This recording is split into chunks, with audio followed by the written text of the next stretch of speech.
கர்த்தருடைய பரிசுத்த நாமத்துக்கு ஸ்தோத்திரம். நான் ஆக்சுவலாக 2 செய்தி எடுத்து வச்சேன். 2 செய்தி எடுத்து வச்சுட்டு அது எதை சொல்கிறது அப்படின்ற மாதிரி யோசிச்சுட்டே இருந்தேன். ஃபைனலாக கிரீடங்களை குறித்தே எடுக்கலாம் அப்படின்னு சொல்லிட்டு டிசைட் பண்ணேன். ஒன்று பட்டயங்கள், என்னென்ன மாதிரியான பட்டயங்கள் இருக்குது அப்படின்னு சொல்லி ஒரு செய்தி எடுத்தேன்.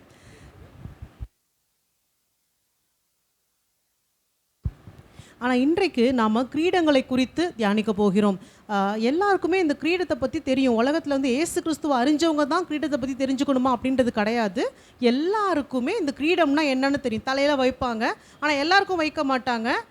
ஒரு சிலருக்கு மாத்திரம்தான் அந்த கிரீடங்கள் கொடுக்கப்படும். வேதத்திலையும் கூட நம்ம எல்லாருக்குமே தேவனாகிய கர்த்தர் கிரீடங்களை வைத்து இருக்கிறார். ஒரு சிலர் என்ன சொல்கிறாங்க அப்படின்னா, நம்ம பரலோகத்துக்கு போகும்போது நம்ம இந்த பூமியில் எத்தனை ஆத்துமாக்களை ஆதாயம் செய்தோமோ அதற்கு தக்கன கிரீடங்கள் கொடுக்கப்படும் அப்படின்னு சொல்கிறாங்க. எனக்கு நல்ல ஞாபகம் இருக்கிற ஒரு உதாரணம் என்ன அப்படின்னா, வின்சென்ட் செல்வகுமார் ஒரு உதாரணம் சொல்லியிருப்பார். அவருடைய சாட்சியாக ஒன்று சொல்லியிருப்பார். அவர் வளர்ந்த இடத்துல அந்த போதகர் எந்த போதகர்கிட்ட வளர்ந்தாரோ அந்த போதகர் சொன்னாராம் வின்சென்ட் செல்வகுமார் கிட்ட, பரலோகத்தில் உன்னுடைய கிரீடம் எப்படி இருக்குன்னு நீ பார்த்துருக்கியா அப்படின்னு சொல்லி கேட்டாராம். ஏன்னா அந்த போதகர் பார்த்த போது தேவன் காமிச்சாராம், நீ பரலோகத்துக்கு வரும்போது இதுதான் உனக்கு நான் வச்சிருக்கிற கிரீடம் அப்படின்னு சொல்லிட்டு. அந்த கிரீடத்தில் இருக்கிற ஒவ்வொரு முத்துக்கள் இல்லை வைரங்கள் எல்லாம் நம்ம எத்தனை ஆத்துமாக்களை ஆதாயப்படுத்துகிறோமோ அதை தான் அந்த கிரீடத்தில் முத்துக்களாக வைரங்களாக வச்சுருப்பாங்களாம். அப்போ வின்சென்ட் செல்வகுமார் கிட்ட அவர் கேட்டபோது வின்சென்ட் செல்வகுமார் சொன்னாராம், குப்பையில் கடந்த என்னை ஆண்டவர் ரட்சித்ததே பெரிய விஷயம். இதில் கிரீடமெல்லாம் எனக்கு அதெல்லாம் யோசிக்க கூட இல்லை. என்னையெல்லாம் ஒரு மனுஷனாக நினச்சி ஆண்டவர் ரட்சிப்புக்குள்ளே நடத்தி இன்றைக்கி நான் ஆண்டவரை ஏற்று நிற்கிறேன்ல, இதுவே எனக்கு பெரிய பாக்கியம். அவர் அங்கே எனக்கு என்ன கிரீடம் வச்சுருக்கிறாரு, அது எப்படி இருக்குது, இதெல்லாம் நான் யோசிக்க கூட எனக்கு அது பெருசாக தோணலை அப்படின்னு சொல்லியிருக்காராம். இது அவருக்குள்ளாக இருக்கிற காரியம். ஆனால் நிச்சயமாக ஒவ்வொருத்தரும் இந்த உலக வாழ்க்கையை முடிச்சுட்டு நம்ம பரலோகத்துக்கு போகும்போது தேவனாகிய கர்த்தர் நம்மை வரவேற்பார். ஒவ்வொருத்தருக்கும் அவர்களுக்கு உண்டான மேன்மைகள் அங்கே கொடுக்கப்படும். அவங்கவுங்க இந்த பூமியில் எப்படி வாழ்ந்தாங்க, கர்த்தருக்காக என்னெல்லாம் செய்தாங்க, அதை பொறுத்து அவர்களுக்கு கிரீடங்களும் கொடுக்கப்படும். இதில் நான் உங்களுக்கு இன்னொரு உதாரணமாக சொல்லணும் அப்படின்னா, நம்ம வெளிப்படுத்தின விசேஷத்தில் வாசிக்கும் போது அந்த 24 மூப்பர்கள் கிரீடங்களை வைத்திருந்தார்கள். ஸோ தேவனுக்கு மாத்திரமல்ல, அங்கே இருந்த அந்த 24 மூப்பர்களுக்கும் கிரீடங்கள் கொடுக்கப்பட்டது. அவங்க தேவனை எப்படி ஆராதிச்சாங்களாம், அந்த கிரீடத்தை கலட்டி கீழே வச்சுட்டு சாஷ்டாங்கமாக விழுந்து அவரை ஆராதித்தார்கள். ஸோ கிரீடங்கள் நமக்கு தேவன் கொடுக்கிறாரு. ஆனால் அந்த கிரீடத்தை பெருசாக நம்ம நினைக்கக்கூடாது. அதற்காக நான் பிரயாசப்படக்கூடாது. நான் கர்த்தருக்காக பிரயாசப்படணும். பலனை கர்த்தர் நமக்கு கொடுப்பார். ஸோ இன்றைக்கி நம்ம என்ன தியானிக்க போகிறோம் அப்படின்னா, எப்படிப்பட்ட கிரீடங்களை குறித்து வேதம் நமக்கு சொல்லுது. ஒரு 5 கிரீடங்கள் வேதம் சொல்லுது. 5ன்னு சொல்ல முடியாது, இன்னும் நிறையா இருக்குது. நான் ஒரு 4 காரியத்தை தான் இன்றைக்கி நம்ம பார்க்க போகிறோம். அதுக்கப்புறம் இன்னும் மீதி இருக்கிறது இன்னொரு நாளைக்கு வாய்ப்பு இருந்தால் நான் உங்களுக்கு சொல்கிறேன். ஸோ என்னென்ன கிரீடங்கள் இந்த வேதாகமத்தில் சொல்லப்பட்டிருக்கு, இது யாருக்கோ இல்லை, நமக்கு தேவன் வைத்திருக்கிற கிரீடங்கள். முதலாவதாக த இம்பெரிஷபிள் கிரவுன், அழிவில்லாத கிரீடம். நீங்கள் வசனத்தை எழுதிக்கோங்க. அழிவில்லாத கிரீடம். 1 கொரிந்தியர் 9 அதிகாரம் 25வது வசனம். 1 கொரிந்தியர் 9:25. ரெண்டாவதாக கிரவுன் ஆஃப் ரிஜாய்சிங், மகிழ்ச்சியின் கிரீடம். 1 தெசலோனிக்கேயர் 2 அதிகாரம் 19வது வசனம். மகிழ்ச்சியின் கிரீடம் 1 தெசலோனிக்கேயர் 2 அதிகாரம் 19வது வசனம். மூன்றாவதாக crown of righteousness, crown of righteousness, நீதியின் கிரீடம். அது 2 தீமோத்தேயு 4 அதிகாரம் 8வது வசனம்.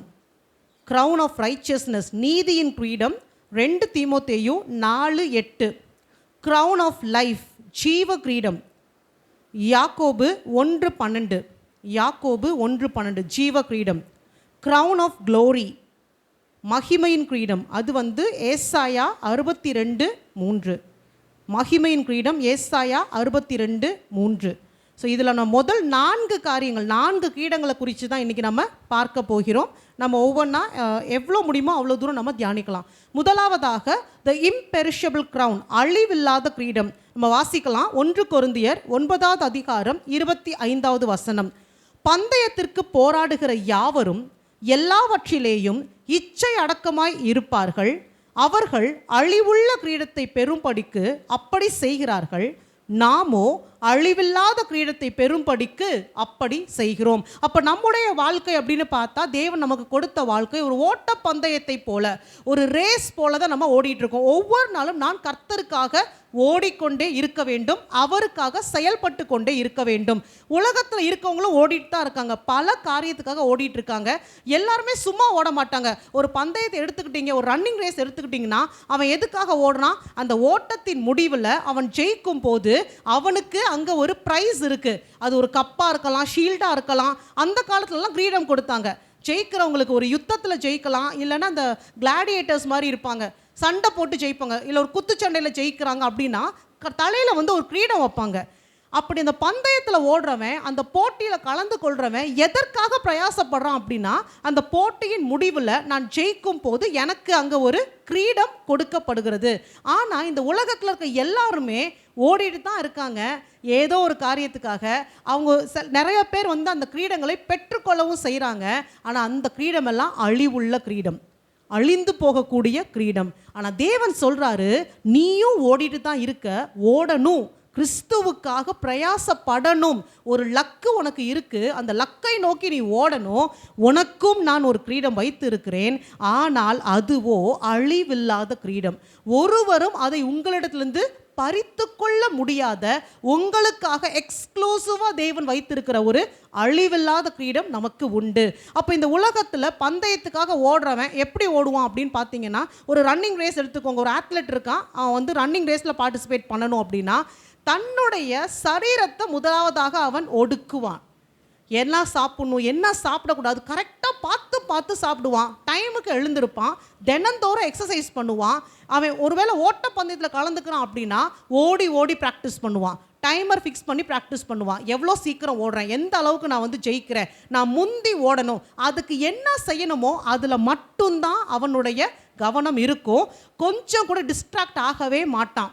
இல்லைப்பா கொஞ்சம் நீ வந்து ஒரு பீஸா சாப்பிடு, பர்கர் சாப்பிடு, இல்லை நான் இதைத்தான் சாப்பிடுவேன், ஆரோக்கியமானதை மட்டும்தான் சாப்பிடுவேன், என் உடம்பை வந்து நான் ஃபிட்டாக வச்சுக்கிட்டா தான் பந்தயத்தில் நான் ஓடி ஜெயிக்க முடியும். ஸோ உலகத்தில் ஓடுற ஒருத்தன் இப்படி சொல்லுவான். நீங்கள் இந்த அழகி போட்டியெல்லாம் எடுத்துக்கோங்களேன், அதில் நீங்கள் கலந்துக்கிறவங்கள பார்த்தீங்கன்னா இப்படி தான் சாப்பிட்ணும், அதுக்கு மேலே சாப்பிட மாட்டாங்க. அவங்க உடம்பை மெயின்டைன் பண்ணணும், அவங்க ஸ்கின் கலர் மெயின்டைன் பண்ணணும், அவங்க கவனம் எல்லாம் அதிலே தான் இருக்கும். நீங்கள் அவங்கக்கிட்ட என்ன தான் கன்வின்ஸ் பண்ணி இன்றைக்கி ஒரு பிரியாணி சாப்பிட வரியா, வரமாட்டாங்க. முடியாதுன்னா முடியாது. அதுக்கு என்னென்ன முயற்சி எடுக்கணுமோ அதற்கு உண்டான எக்ஸசைஸ் எல்லாத்தையும் ப்ராப்பராக செய்வாங்க. அவங்களுடைய கவனம் எல்லாம் ஒரு நாள் அந்த போட்டி நடக்கும்போது மற்ற எல்லாரை பார்க்கிலும் நான் பெஸ்ட்டாக அங்கே இருக்கணும், அந்த கிரீடத்தை நான் வாங்கிக்கணும். இன்னொரு உதாரணம் சொல்லணும் அப்படின்னா, படிக்கிற பிள்ளைகளை எடுத்துக்கோங்களேன். 10th ஸ்டாண்டர்ட் இல்லை 12th ஸ்டாண்டர்ட் அந்த போர்டு எக்ஸாம் வருது அப்படின்னா அந்த பிள்ளைங்க எப்படி ப்ரிப்பேர் பண்ணுவாங்க? நைட்டும் பகலும் படிப்பாங்க. படிக்கிற பிள்ளைகள் படித்து கொண்டே இருப்பாங்க. நான் ஸ்டேட் ரேங்க் வாங்கணும்னு அந்த பிள்ளை தீர்மானிச்சிருச்சு அப்படின்னா அது டிவி பார்க்காது, ஃபோன் பார்க்காது, ஃப்ரெண்ட்ஸோட ஊரை சுற்றாது, எப்போ பார்த்தாலும் புக்கும் கையுமா உக்காந்தி திரும்ப திரும்ப ரிவைஸ் பண்ணும், திரும்ப திரும்ப ரிவைஸ் பண்ணணும். ஒன்றும் இல்லை, இப்போ என்னோட பொண்ணுக்கு வந்துட்டு நான் தான் அதை முயற்சி எடுக்கிறேனே தவிர அவள் அந்த முயற்சி எடுக்கிறாளான்னு என்னால் ஃபுல்லாக சொல்ல முடியாது. அவள் கூட உக்காந்தி அந்த சப்ஜெக்டை நான் வந்து அவள் கூட உட்காந்து படிக்கும் போதோ எக்ஸ்பிளைன் பண்ணும் போதோ உண்மையிலே நைட்டு தூங்குறப்ப என்னுடைய கனவில் என்னுடைய சிந்தனையில் நான் ஒர்க் அவுட் பண்ண ப்ராப்ளம் எல்லாம் ஓடுது. ஆனால் விடிஞ்சு என் பொண்ணுக்கிட்ட கேட்டால் அப்படிலாம் எனக்கு எதுவுமே தோணலைன்றா. நான் தான் சொன்னேன், நான் தான் எக்ஸாம் எழுத போகிற மாதிரி ஓடிட்டுருக்கேன். அந்த சீரியஸ்னஸ் எங்கே, அதுதான் உண்மை. நீங்கள் ஒரு விஷயத்தில் ஃபோக்கஸ் ஆகிட்டீங்க அப்படின்னா தூங்குனா கனவுல கூட எதற்காக நீங்கள் பிரயாசப்படுறீங்களோ அதே தான் உங்கள் சிந்தனையில் இருந்துக்கிட்டே இருக்கும். அப்போ இவங்க எல்லாரும் எதற்காக ஓடுறாங்க? ஒரு தடவை மிஸ் வேர்ல்டு டைட்டில் வாங்கிட்டாங்க, அடுத்த வருஷம் அதுக்கு அடுத்த வருஷம் இன்னொரு 10 வருஷம் கழிச்சு அது யாரும் பெருசாக நினைக்க போகிறதில்ல. நம்ம வேணால் சொல்லிக்கலாம், உலகம் அதை மறந்து போகும். அதே போல் 10th ஸ்டேட் ரேங்க் என்னோட கூட படித்த பிள்ளைங்க, ஃபர்ஸ்ட் மார்க் வாங்கின பிள்ளைங்க இன்றைக்கி என்ன ஆனாங்கன்னே யாருக்குமே தெரியாது. ஆனால் அந்த நிமிஷம்தான் அந்த சந்தோஷம் இருக்குது. ஆனால் தேவன் நம்மக்கிட்ட சொல்கிறாரு, ஊழியத்தில் நீ ஓடும் போது, கிறிஸ்துவுக்காக நீ ஓடும் போது முடிவிலே நான் உனக்கு ஒரு கிரீடம் கொடுப்பேன், அது என்றென்றைக்கும் அழிவில்லாத ஒரு கிரீடமாக இருக்குது. அப்போ உலகத்தில் ஒரு அழிவுள்ள கிரீடத்துக்காக ஓடுகிற ஒருத்தனே இவ்வளவு தூரம் பிரயாசப்பட்டு சரீரத்தை ஒடுக்கி ஓடுறான் அப்படின்னா கிறிஸ்துவுக்காக அழிவில்லாத கிரீடத்தை பெற்றுக்கொள்ளும்படிக்கு ஓடுற நாம எப்படி இருக்கணும்? இன்னொரு உதாரணமும் சொல்லி இதை புரிய வைக்கிறேன். ஓட்டப்பந்தயத்தை மாத்திரம் யோசிக்காதீங்க. நம்ம கிறிஸ்தவர்கள் அல்லாத பிற மதத்தாரை நீங்கள் எடுத்து பாருங்களேன். அவங்களும் ஒரு லட்சியத்தை வச்சுருப்பாங்க. நான் வணங்குகிற என்னுடைய தேவனுக்கு நான் உண்மையாக இருக்கணும். எப்படியெல்லாம் பலி செலுத்துவாங்க, எப்படியெல்லாம் தங்களை அர்ப்பணிப்பாங்கன்றதை நீங்கள் பார்த்தாலே தெரியும். அந்த அளவுக்கு தன்னுடைய சரீரத்தை ஒடுக்கி ஆசைகள் பாசங்கள் எல்லாத்தையும் தள்ளி வச்சு அவ்வளோ தூரம் சொல்லுவாங்க. நான் இந்த ஃபாஸ்டிங் ப்ரேயரில் சொன்னது போல தான் எங்கள் மாமா இருந்தார். அவர் எப்பயுமே வேளாங்கண்ணிக்கு மாலை போடுவார். தினம் காலையிலேருந்து நைட்டு வரைக்கும் வியாபாரம் பார்ப்பார். ஆனால் தண்ணி அடிக்காமல் இருக்கவே முடியாது, குடிக்காமல் அவரால் இருக்கவே முடியாது. இப்போ அவர் இறந்தும் போயிட்டார், குடிக்காமல் இருக்க முடியாது. ஆனால் அந்த மாலை போடுற அந்த 40 நாள் மட்டும் மனுஷன் அந்த தண்ணியை நினச்சே பார்க்க மாட்டார், சாராயத்தை நினைக்கவே மாட்டார். கரெக்டாக அந்த 40th டே முடிஞ்சு அவங்க கோயிலுக்கு போனால் சாயந்தரமே அங்கேயே வச்சு வாங்கி குடிச்சு கலாட்டா பண்ணி வீட்டுக்கு வரும்போது வேறு மாதிரி வருவார். இங்கேருந்து போகிறப்ப வேறு மாதிரி போவார், திருப்பி வரும்போது வேறு மாதிரி வருவார். அவர் இறந்து போனதே குடிக்கிறதுக்கு பாட்டில் வாங்க போய் கீழே விழுந்து அடிபட்டு தான் இறந்து வரைக்கும் போனார். இது எங்கள் பரம்பரையில் நான் ஒரு மாமா இல்லை 3 பேர் இப்படி தான் இறந்தே போனாங்க. பார்த்து பழகிடுச்சு. ஆனால் இவங்க எல்லாருமே அவங்க வணங்குகிற அந்த தெய்வத்துக்கு ஒரு காரியம் வந்துருச்சு அப்படின்னா அவங்க அதை அப்படியே தள்ளி வைப்பாங்க. அது எப்படி தான் அவங்களால இருக்க முடியுதோ தெரியல. அதே மாதிரி நான்வெஜ் சாப்பிடாமல் இருப்பாங்க பாருங்கள். அந்த 1 மாதம் முடிவு பண்ணிட்டாங்கன்னா நான்வெஜ் இல்லைன்னா இல்லை. ஏன்னா என்னோட தெய்வத்தை நான் அந்த அளவுக்கு நான் என் தெய்வத்துக்கு உண்மையாக இருக்கிறேன். அதே போல் நான் இதை இங்கே சொல்ல ஆசைப்படுறேன். நாங்கள் ப்ரேயர் வாக்கெலாம் போகும்போது எங்களோட கூட பார்த்துருக்கோம்.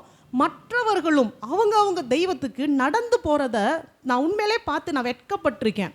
ஏன்னா நாங்கள் ப்ரேயர் வாக் போகும்போது கையில் வாட்டர் பாட்டில், மோர் 2 பாட்டில் மோர் எடுப்போம். ஃபுல்லாக உச்சி வெயில நடக்கிறோம் அப்படின்னு கொடை எடுத்துக்குவோம். வீட்டுக்கு வந்தால் தலைவலி வந்துடுது. கிட்டத்தட்ட 4 hours நடப்போம். அப்படின்றப்ப தலைவலி வருதுன்னு. ஆனால் எங்கள் பக்கத்தில் அவங்களுடைய மற்ற தெய்வங்களுக்காக நடைபயணம் போகிறாங்க இல்லையா, காலில் செருப்பு இருக்காது, தலையில் துண்டு இருக்காது, சின்ன பிள்ளைங்க, அவன் என்னையை முந்திட்டு வேகமாக போவாங்க பாருங்கள். அந்த வெயிலில் நடு ரோட்டில் 12-1 மணி வெயிலில் அவங்க போவாங்க. நான் சொன்னேன், நான் என்ன பண்ணிகிட்ருக்கேன், என் தேவனுக்காக நான் என்ன தான் பண்ணிக்கிட்டு இருக்கேன்.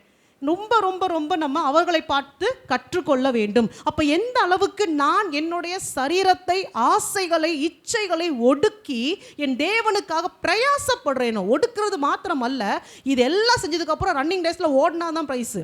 அப்போ நான் போய் ஊழியத்தையும் செய்யும் போது நிச்சயமாக தேவன் உங்களுக்காக எனக்காக ஒரு அழிவில்லாத கிரீடத்தை பரலோகத்தில் வைத்து இருக்கிறார். அப்போ அந்த கிரீடத்தை நான் பெற்றுக்கொள்ளணும் அப்படின்னா என்னுடைய உண்மை சுயத்தை நான் தியாகம் செய்ய வேண்டும். ஸோ வேதத்தில் நீங்கள் பார்த்தீங்கன்னா நிறைய உதாரணம் இருக்குது. நம்ம நிறைய தியானிச்சிட்டோம், அதனால் அதிகமாக நான் அதை குறித்து சொல்ல விருப்பப்படலை. தானியேல் உங்களுக்கே தெரியும். தானியேலை பொறுத்த வரைக்கும் ராஜாவோட அரண்மனை சாப்பாடு வேணாம், உன்னுடைய மேன்மை வேணாம், உன் பரிசு வேணாம். ரொம்ப தைரியமாக சொல்லுவார் ராஜா கிட்ட, நீ இதுக்கு அர்த்தம் சொன்னீன்னா நான் உனக்கு இப்படிப்பட்ட ஒரு நெக்லஸ் தரேன், இப்படிப்பட்ட பொன்னாபரணங்கள் தரேன், உன்னை இவ்வளோ பெருசாக உயர்த்துறேன். நேராக சொல்வார், அதெல்லாம் நீயே வச்சுக்கோ, என் தேவன் எனக்கு சொல்கிறத மாத்திரம்தான் நான் சொல்வேன். ஸோ ஒரு தெளிவோடு அவங்க ஓடினாங்க, அதற்காக அவர்கள் ஆசைப்படவில்லை. அதே போல் நீங்கள் தானியேலை பார்த்தீங்கன்னா இன்னொரு உதாரணமும் சொல்வேன். 21 நாள் அவர் ஃபாஸ்டிங் இருப்பார். கர்த்தர்கிட்டேருந்து வார்த்தையை பெற்றுக்கொள்ளணும்னு சொல்லி 21 நாள் அவர் ஃபாஸ்டிங் இருக்கும்போது அந்த வசனம் அழகாக சொல்லும், ருசிகரமான அப்பம், இறைச்சி, திராட்சரசம் குடிக்கலை. சாப்பிட்டாரு, ஆனால் ருசிகரமான எதையுமே அவர் அந்த நாட்களில் தொட்டு கூட பார்க்கல. ஸோ எந்த அளவுக்கு ஒரு பதிலை பெற்றுக்கொள்ளும்படிக்கு அவங்கெல்லாம் தியாகம் செய்து தேவ சமூகத்தில் காத்திருக்கிறார்கள். அப்போ நாமும் இந்த அழிவில்லாத கிரீடத்தை பெற்றுக்கொள்ளணும் அப்படின்னா நம்முடைய ஆசைகளை, நம்முடைய சுய விருப்பு வெறுப்புகளை ஒடுக்க கற்றுக்கொள்ள வேண்டும். இன்னொரு வசனம் வாசிக்கிறேன். 1 கொரிந்தியர் 9:27. அதிலே அடுத்து 1 கொரிந்தியர் 9:27. மற்றவர்களுக்கு பிரசங்கம் பண்ணுகிற நான் தானே ஆகாதவனாய் போகாத படிக்கு என் சரீரத்தை ஒடுக்கி கீழ்ப்படுத்துகிறேன். அப்போ ஊழியத்தில் ஓடும்போது இன்னொரு முக்கியமான விஷயம் என்ன அப்படின்னா, ஊழியம்னாலே நம்ம அடுத்தவங்க கிட்ட போய் இயேசு கிறிஸ்துவை பற்றி சொல்கிறது, அவர் தான் தெய்வம்னு சொல்கிறது. அப்போ அவங்க பார்த்து என்னையை பார்த்து, என்ன நீ இப்படியெல்லாம் ஒரு வாழ்க்கை வாழ்ந்துட்டு இயேசுவை பற்றி சொல்ல வந்துட்டேன்னு சொல்லாத படிக்கு நான் உலகத்தை ஒதுக்கி வைத்து கிறிஸ்துவின் சாயலை தரித்து கொண்டு போய் ஊழியத்தை செய்ய வேண்டும். போன தரமே என்கிட்ட ஒரு விஷயம் என்னோட கணவர் ஷேர் பண்ணார். உன்னுடைய மெசேஜில் எல்லாம் நல்லா சொல்கிற, வசனத்தோடையே போயிடுற, எங்கேயுமே நீ ஒரு கதையோ ஒரு ஜோக்கோ எதுவுமே நீ இடையில சொல்கிறதே இல்லை. அதான் நான் சொன்னேன், இல்லை எனக்கு அது அப்படி பழகிடுச்சு. ஒவ்வொருத்தருக்கும் ஒரு ஸ்டைல் இருக்கும் இல்லையா? அது மாதிரி என்கிட்ட ஆண்டவர் பேசுகிற இந்த வசனமே கம்மி தான், என்கிட்ட இன்னும் அதிகமாக பேசுவார். வாரம் ஃபுல்லாக வெளியில் நமக்கு அது நிறையா கிடைக்குது. வாரத்தில் ஒரு நாள் ஃபுல்லாக வசனத்தை கேட்டுருவோமேன்னு தான் நான் போகிறேன் அப்படின்னு சொல்லிட்டு. ஆனால் இன்றைக்கி இதுக்கு நான் ஒரு சில உதாரணங்கள் உங்களுக்கு சொல்ல விரும்புகிறேன். கதையாக சொல்லலை, உதாரணங்கள் மூலமாக சொல்ல விரும்புகிறேன். வேதத்துலேருந்து நிறையா சொல்லிட்டேன். ஸோ அதை தவிர்த்து சில உதாரணங்கள். ஒரு மிஷனரியோட உதாரணம் சொல்கிறேன் உங்களுக்கு. இவர் சீன தேசத்தில் இருந்தார். யூன், அவருடைய பேர் வந்து யூன். சின்ன பையன்தான். அந்த குடும்பம் வந்து சீன தேசத்தில் கர்த்தரை ஏற்றுக்கொண்டார்கள். எந்த சூழ்நிலையில் அப்படின்னா, இந்த பையனுடைய அப்பா அவருக்கு கேன்சர் இருந்துச்சு. கேன்சர் இருந்த ரொம்ப வியாதி படுக்கையில் இருக்கும் போது அவர்கள் இயேசு கிறிஸ்துவை பற்றி கேள்விப்படுறாங்க. கேள்விப்பட்டு அவர்கள் இயேசு கிறிஸ்துவ அவங்க அம்மாலாம் ஏற்றுக்கொள்கிறாங்க. அந்த பையனும் அவங்க அம்மாலாம் ஏற்றுக்கொள்கிறாங்க. ஜெபிக்கிறாங்க. ஜெபித்த போது அவங்க தகப்பனாருக்கு அந்த கேன்சர் முற்றிலுமாக குணமாயிடுச்சோம். முற்றிலுமாக குணமாயிடுச்சு. அதனால இவங்களுக்கு பயங்கர விசுவாசம் வந்துருச்சு, நம்ம எல்லாரும் இயேசு கிறிஸ்துவை ஏற்றுக்கொள்ளலாம். ஆனால் என்னன்னா, உங்களுக்கு தெரியும், இப்போ வரைக்குமே சைனாவில் அவ்வளோ ஈஸியாக நீங்கள் ஆண்டவரை ஏற்றுக்கொள்ள முடியாது. அந்த தேசத்தை பொறுத்த வரைக்கும் மறைமுகமாக தான் ஊழியம் பார்ப்பாங்க. அதே போல் ரொம்ப பர்டிகுலராக இவர் வாழ்ந்த காலகட்டத்தில் பைபிள் யாரும் வச்சுக்க கூடாது. குறிப்பாக யார் கையிலும் பைபிள் இருக்கக்கூடாது. அந்த தேசத்தினுடைய ஒரு சின்ன புக்கு ஒன்று வச்சுருப்பான், அவனுடைய நம்பிக்கையை குறித்த ஒரு புக்கு. அந்த புஸ்தகத்தை தவிர வேறு எந்த மத நம்பிக்கை சார்ந்த புஸ்தகத்தையும் நீங்கள் வச்சுக்கக்கூடாது. சப்போஸ் உங்ககிட்ட அப்படி ஒரு பைபிள் அவங்க பார்த்துட்டாங்க அப்படின்னா, உடனே அந்த வச்சிருந்த நபர் அவங்க குடும்பத்தாரை ஊருக்கு நடுவில் கொண்டு வந்து நிறுத்தி அடித்து கொலை வரைக்கும் கூட அவங்க செய்வாங்க. அதனாலேயே ஊழியக்காரவங்க கூட பைபிள் தண்டை இருக்குன்னு யார்ட்டையுமே சொல்ல மாட்டாங்க. மறைஞ்சு மறைஞ்சு ஊழியம் பார்ப்பாங்க. தெரியாமல் போய் ஒவ்வொருத்தர்கிட்டயா சொல்லி எல்லாருமே ஒரு ரகசிய கிறிஸ்தவர்களாக தான் வாழ்ந்து கொண்டு இருந்தாங்களாம். அப்படிப்பட்ட காலகட்டத்தில் தான் இந்த ஃபேமிலி கர்த்தரை ஏற்றுக்கொள்கிறாங்க. இப்போ இந்த பையனுக்கு என்ன ஆசை, சின்ன பையன்தான், ஆனால் என்ன ஆசை அப்படின்னா, அந்த வேதாகமம்னு ஒன்று சொல்கிறீங்க இல்லையா, என் வாழ்க்கையில் ஒரு தரமாவது அந்த வேதாகமத்தை நான் கண்ணிலையாவது பார்க்கணுன்னு ஆசைப்பட்றான். அவங்க அம்மாட்ட கேட்குறான், அது ஆண்டவருடைய வார்த்தைன்னு சொல்கிறீங்களே, இயேசு கிறிஸ்துவோடைய வார்த்தைன்னு சொல்கிறீங்களே, நான் ஒரு தரமாவது அதை பார்க்க வேண்டும். அப்போ அவங்க அம்மா சொல்கிறாங்க, பக்கத்து ஊரில் ஒரு ஊழியக்காரர் இருக்கார், கண்டிப்பாக அவர்கிட்ட ஒரு வேதாகமம் இருக்கணும். ஏன்னா ஒரு ஊழியம் செய்கிறாருன்னு எனக்கு தெரியும். நம்ம வேணால் நடந்தே போய் 8 மைல் தூரம் நடந்து போய் அவர் வீட்டுக்கு நம்பிக்கையாக போகிறாங்க. அவர்கிட்ட போய் கேட்குறாங்க, இந்த புஸ்தகத்தை காமிங்க, ஒரு 4-5 வசனத்தை நாங்கள் எழுதிக்கிட்டு வீட்டில் போய் அதை நாங்கள் அதையே வாசித்து பார்த்துக்குறோன்னு. அவருக்கு பயம்.